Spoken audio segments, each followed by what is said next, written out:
السلام علیکم ورحمۃ اللہ وبرکاتہ۔ وعلیکم السلام جی شیخ، میری عمر 28 سال ہے اور میں غیر شادی شدہ ہوں۔ شیخ، میں نے رمضان میں یہ خواب دیکھا تھا کہ ہماری جو سامنے والے ہمسایوں کے گھر نا، ان کی میں سب سے اوپر والی چھت پہ کھڑی ہوتی ہوں، تو ان کی ٹنکی نظر آ رہی ہوتی ہے پانی والی، تو اس ٹنکی کے اوپر نا میری مما کی چادر ہوتی ہے اور اس چادر کے اوپر بہت سارے کبوتر بیٹھے ہوتے ہیں، بس اتنا ہی خواب تھا۔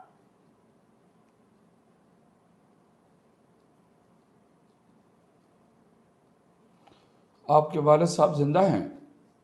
جی الحمدللہ۔ آپ کے والد صاحب کے ہمسایوں کے ساتھ بہت اچھے تعلقات ہیں؟ جی ایسا ہی ہے۔ یہ تعلقات تھوڑے سے حد سے تجاوز کر رہے ہیں، ٹھیک ہے؟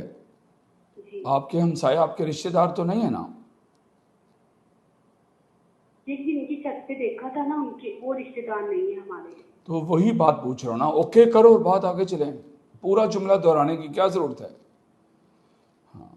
ان کے ساتھ تعلقات تھوڑے سے والد صاحب کے محدود کریں، ٹھیک ہے؟ خواب کی تعبیر مکمل ہو گئی ہے۔